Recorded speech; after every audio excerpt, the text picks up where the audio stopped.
নমস্কাৰ বন্ধু-বান্ধৱীসকল, ভিজ্ঞাচী গড ফাৰ্মৰ পৰা মই ললিত।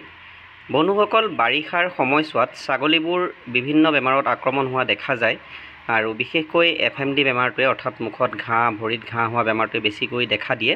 আৰু এই বেমাৰবোৰ নোহোৱাকৈ ৰাখিবৰ কাৰণে আমি কি সাৱধান হ'ব লাগে আৰু ফাৰ্মত নিয়মিতভাৱে কি কৰিব লাগে সেই বিষয়ে এই ভিডিঅ'টোত আজি আপোনালোকক অকণমান জনাম। বন্ধুসকল, মেডিচিনৰ বিষয়ে জনাৰ আগতে আপোনালোকে প্ৰথমতে এই কথাটো জানি লওক যে ছাগলীবোৰ বাৰিষাৰ সময়ত বেছি বেমাৰত কিয় পৰে।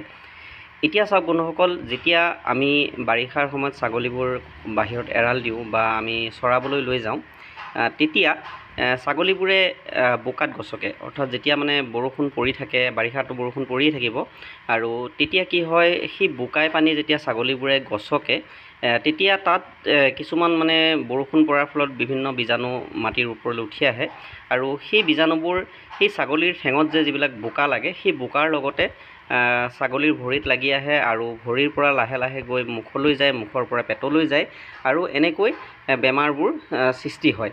গতিকে সেইখিনি নহ'বৰ কাৰণে আমি কি সাৱধান হ'ব লাগে আজি আপোনালোকক জনাম। এইটো হৈছে পটেছিয়াম পাৰমেংগনেট, যিটো মেডিচিন আপোনালোকৰ ওচৰৰ ফাৰ্মাচীত খুব সহজেই পাই যাব আৰু ইয়াৰ দামো বৰ বিশেষ নহয়। এইটো সৰু ডাঙৰ বিভিন্ন পেকেট পায়। এইটো আপোনালোকে ফাৰ্মাচীৰ পৰা আনি পেলাই কি কৰিব, এনেকৈ চাওক মই কেনেকৈ কৰিছোঁ। ইয়াত এই বাল্টিটোত মই 1 লিটাৰ পানী লৈছোঁ আৰু 1 লিটাৰত মই 6 গ্ৰাম পটেছিয়াম পাৰমেংগনেট মিলাইছোঁ। মই এটা অনুমান কৰি দিছোঁ কাৰণ সদায় মই কৰি থাকোঁ। 6 গ্ৰাম আমি 1 লিটাৰ পানীত প্ৰথমতে এইটো মিলাই লৈছোঁ আৰু এইটো কি কৰিব লাগে মই আপোনালোকক জনাই যাম। তাৰপিছতে এই যে চৰিয়াটো দেখিছে, এই চৰিয়াটোত মই 1 লিটাৰ পানী লৈছোঁ, বাল্টিটোতো 1 লিটাৰ লৈছোঁ আৰু এই চৰিয়াটোতো লৈছোঁ। এই চৰিয়াটোত মিলাইছোঁ মই 1 গ্ৰাম, মানে সেই পটেছিয়াম পাৰমেংগনেটটো চৰিয়াটোত মই 1 গ্ৰাম মিলাইছোঁ আৰু সেই যিটো বাল্টিটোত 1 লিটাৰ পানীত 6 গ্ৰাম মিলাইছোঁ। সেইটোৰ কাম বেলেগ হ'ব আৰু এইটোৰ কাম বেলেগ হ'ব। এতিয়া আহক মই কেনেকৈ কি কৰিব লাগে আপোনালোকক ধুনীয়াকৈ কৰি পেলাই দেখুৱাম। এই পটাছ মিলাই থোৱা পানীখিনি খুব সুন্দৰকৈ ঘুলি ল'ব লাগে। যেতিয়া আপোনালোকে ভালকৈ পানীখিনি ঘুলিব তেতিয়া এনেকুৱা জামুকৰ দৰে কালাৰটো আহিব। আপোনালোকে দেখা পাইছে ভিডিঅ'ত, এনেকুৱা এটা কালাৰ আহিব আৰু এইখিনিও মই ধুনীয়াকৈ ঘুলি লৈছোঁ। ঘুলি পেলাই যেতিয়া বস্তু ধুনীয়া মিক্স হৈ যাব, কালাৰটো এনেকুৱা হ'ব, তাৰপিছত আপোনালোকে এনেকুৱা এখন সূতাৰ ভাল কাপোৰ ল'ব। সূতাৰ কাপোৰ হ'লে বেছি ভাল আৰু কাপোৰখন আপোনালোকে যিখিনি পটাছ পানী আমি ঘুলি থৈছোঁ তাতে আমি কাপোৰখন ডুবাই দিছোঁ। ডুবাই পেলাই কি কৰিম, ধুনীয়াকৈ আমি সেই ছাগলীখিনিৰ মুখখন ধুনীয়াকৈ চাফা কৰি দিম আৰু প্ৰতিজনীকে আমি ধৰি কৰিম। কেনেকৈ কৰিব লাগে সেইটো আপোনালোকক দেখুৱাম আৰু তেনেকৈ আপোনালোকে কৰিলে আপোনালোকৰো ভাইৰেল বেমাৰবিলাকৰ পৰা আপোনালোকে বাচি থাকিব পাৰিব আৰু বিভিন্ন বেমাৰৰ পৰা চাফ চিকুণ হৈ থাকিলে ভাল হৈ থাকিব। তাৰপিছত কি কৰিব, কাপোৰখন ডুবাই পেলাই ধুনীয়াকৈ চেপি ল'ব। চেপি পেলাই এনেকৈ আপুনি ছাগলীজনী ধৰিব, খুব সুন্দৰকৈ ধৰি ল'ব। যদি অসুবিধা হয় দুজনক ল'ব পাৰে, এজনে ধৰিব এজনে কৰিব পাৰে। কাপোৰখনি ধুনীয়াকৈ ছাগলীজনীৰ নাক, মুখ, চকু, কাণ এইবিলাক ধুনীয়াকৈ খুব সুন্দৰকৈ আপুনি ধুনীয়াকৈ মুচি দিব। মানে সেই যিখন পটাছ পানীত মিলোৱা কাপোৰখন অলপ চেপি ল'ব, ডাইৰেক্ট গোটেই পানীখিনি দিব নালাগে, অলপ চেপি পেলাই এনেকৈ নাকে মুখে ধুনীয়াকৈ মুচি চাফা কৰি দিব। তেতিয়া কি হ'ব, বীজাণুবোৰ তাৰ পৰা নাইকিয়া হৈ যাব আৰু ইয়াৰ পৰা যদি দুই এটোপ যদি কিবা কাৰণত যদি মুখত অকণমান যায়ো তাত কোনো ক্ষতি নকৰে, কাৰণ আমি 1 লিটাৰত আমি 1 গ্ৰাম মিলাইছোঁ, সেইটোৱে কোনো ক্ষতি নকৰে। আকৌ তেনেকৈ ডুবাব, ডুবাই পেলাই আকৌ এজনী ছাগলী ধৰিব, ধৰি পেলাই আপুনি তেনেকৈ মানে চাফা কৰি দিব লাগে। আৰু এইটো আপোনালোকে ধৰক যদি আপোনালোকে বাহিৰত চৰাবলৈ নিয়ে, ধৰক চৰাই আনিলে সদায় কৰিব। যেতিয়া চৰাই কৰি সন্ধিয়া আনিব, অনাৰ পিছত আপোনালোকে সদায় এনেকৈ ধুনীয়াকৈ চাফ চিকুণ কৰি পেলাই ঘৰৰ ভিতৰলৈ সোমোৱাই পেলাই সিহঁতক ৰাখিব, তেতিয়া এনেকুৱা সমস্যা নাহে। আৰু যদি আপোনালোকে এনেকুৱা বন্ধ পদ্ধতিত ৰাখে মই ৰখাৰ দৰে, তেতিয়াহ'লে আপোনালোকে সপ্তাহত 2 দিন কৰিলেও যথেষ্ট। তেতিয়া আপোনালোকে 2 দিনমান কৰিলেও হ'ব, সদায় নকৰিলেও হ'ব। কিন্তু যেতিয়া খোলাকৈ থাকিব, এৰা থাকিব বা যেতিয়া আপুনি পথাৰত এৰি দিব বা চৰাবলৈ নিব, তেতিয়া কিন্তু এই কামটো যদি সদায় কৰিব পাৰে খুব ভাল। অকণমান কষ্ট হ'ব কিন্তু আপুনি বাচি থাকিব। ছাগলীখিনি কেতিয়াবা এই যিবিলাক ভাইৰেল বেমাৰ এইবিলাক এজনী গাত লগাৰ পিছত আনজনীলৈ যাবলৈ বেছি সময় নালাগে আৰু আমি হঠাতে কিছুমান মনৰ আশা নাইকিয়া হৈ যোৱা নিচিনা হয়, আশাবোৰ আধৰুৱা হৈ ৰয়। গতিকে এই অকণমান কষ্ট যদি কৰে তেতিয়াহ'লে এনেকুৱা সমস্যাবোৰে দেখা নিদিয়ে।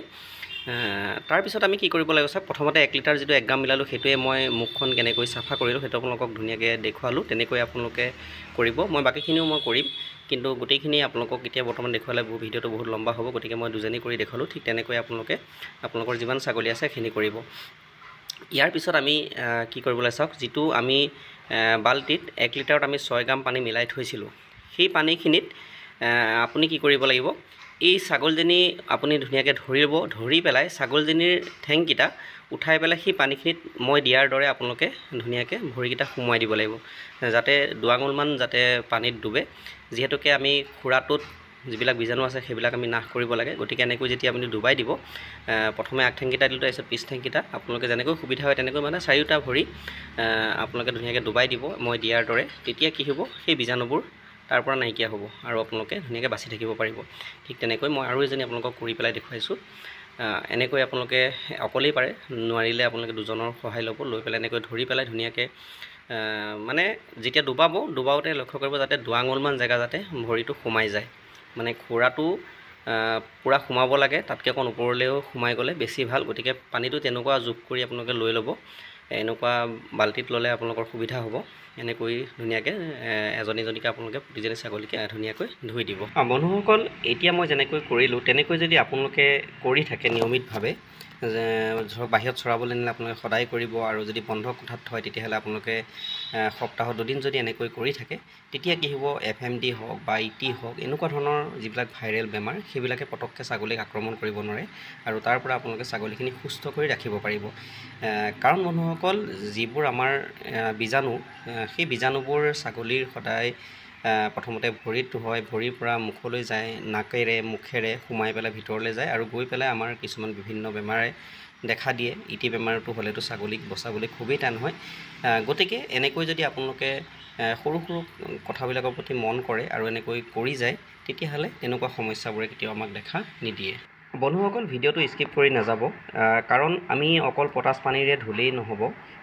আৰু এটা কাম আমি খুব দৰকাৰী কাম, সেইটো আমি কৰি যাব লাগে ফাৰ্মত। তেতিয়া আমি সম্পূৰ্ণভাৱে আমি বাচি থাকিব পাৰিম সেই বেমাৰবোৰৰ পৰা। আৰু সেইটো হৈছে আপোনাৰ যিখন ফাৰ্মৰ মজিয়াখন, আপুনি ছাগলীখিনি য'ত আপুনি বান্ধে, ৰাতি হওক বা দিনত হওক, য'ত আপুনি ছাগলীখিনি শুবলৈ দিয়ে, সেই মজিয়াখনত আপোনালোকে 2 দিনৰ মূৰে মূৰে যিটো চূণৰ গুড়া, আপোনালোকে চূণৰ টিং আনি পেলাই ৰাতি যদি আপোনালোকে ধুনীয়াকৈ খুলি থৈ দিয়ে, তেতিয়া হাৱা খালে সেই চূণখিনি গুড়া হৈ যাব, আৰু সেই চূণৰ গুড়াটো আপোনালোকে 2 দিনৰ মূৰে মূৰে আপোনালোকে সেই ছাগলী ৰখা মজিয়াখনত চূণৰ গুড়া ছটিয়াই দিব।